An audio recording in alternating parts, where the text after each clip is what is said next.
തിരുവനന്തപുരത്ത് നിന്നും ജയകുമാറാണ്. ശ്രീ ജയകുമാർ, താങ്കൾക്ക് എന്ത് തോന്നുന്നു? ഈ അന്വേഷണ ഏജൻസികളൊക്കെ തെരഞ്ഞെടുപ്പ് എടുക്കുമ്പോൾ അവർക്കൊരു പ്രത്യേക വേഗത അങ്ങനെയുണ്ടോ?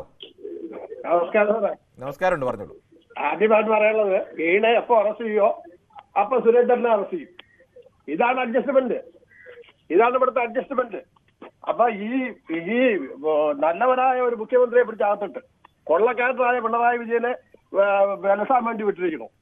വീണ പൈസ വാങ്ങി എന്നുള്ളത് മുഖ്യമന്ത്രിയെ കൊള്ളക്കാരൻ എന്നൊക്കെ പറയുന്നത് ഇച്ചിരി കടന്ന കൈയല്ലേ സാറേ ഈ യൂണിയനിൽ പെട്ട ഒരു നേതാവാണെന്ന് എനിക്ക് തോന്നുന്നുണ്ട്. അങ്ങനെയല്ല, നമ്മൾ ആർക്കെതിരെയും ആരോപണം ഉന്നയിക്കുമ്പോൾ അത് കൊള്ളക്കാരൻ എന്ന ഒരാളെ അങ്ങനെയൊക്കെ വിളിക്കുന്നതിന് പകരം താങ്കൾക്ക് അങ്ങനെ ആക്ഷേപം ഉണ്ടെങ്കിൽ പറയാം, അഴിമതി ചെയ്തിട്ടുണ്ടെന്ന് ആക്ഷേപം പറയാം. പക്ഷെ നമ്മൾ ഒരാളെ കേരളത്തിന്റെ മുഖ്യമന്ത്രിയാണ്, അതിന് മുഖ്യമന്ത്രി ആയാലും പ്രധാനമന്ത്രി ആയാലും ഒരാളെ കൊള്ളക്കാരൻ എന്നൊക്കെ വിളിക്കുന്നത് ഒരു സാമാന്യ മര്യാദയ്ക്ക് ശരിയല്ല. അതുകൊണ്ടാണ് പറഞ്ഞത്.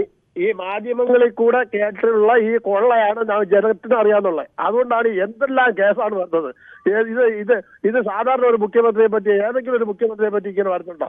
നല്ലവനാട് പോയി മുഖ്യമന്ത്രിയെ പിടിച്ച് അകത്തിട്ട് ഈ വീണ പൈസ വാങ്ങിയിട്ടുണ്ടെന്ന് വീണ് സമ്മതിക്കുന്നുണ്ട്, ഒരു സേവനവും ചെയ്തിട്ടില്ല എന്ന് സമ്മതിക്കുന്നുണ്ട്.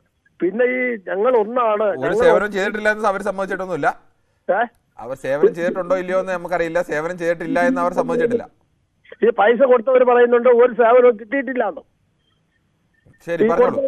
കൊടുത്തവര് തന്നെ പറയുന്നുണ്ട്.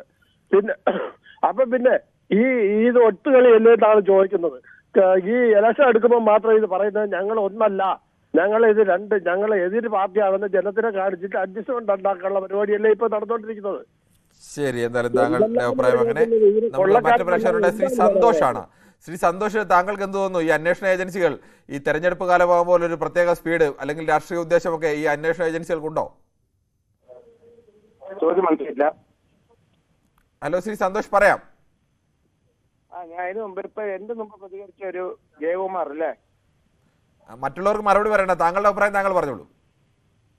അല്ല, അഭിപ്രായമല്ല, വെറും നമ്മുടെ മുഖ്യമന്ത്രി കൊള്ളക്കാരനെ വിളിച്ച് നമ്മൾ കേട്ടേക്കാന്നില്ല. അവന്റെ അച്ഛനെ പോയി വിളിക്കാൻ പറ കേട്ടോ. അത് താങ്കൾ പറയുന്നത് മോശമാണ്. തിരിച്ച് അതേപോലെ അദ്ദേഹത്തിന് വേണമെങ്കിൽ താങ്കളെ പറയാമല്ലോ.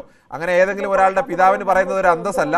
ആ പിതാവ് ഏതെങ്കിലും തരത്തിൽ പിഴച്ചത് കൊണ്ടല്ല, അല്ലെങ്കിൽ പിതാവിന്റെ കുഴപ്പം കൊണ്ടല്ല മക്കളാരും മോശക്കാരാവുന്നത്.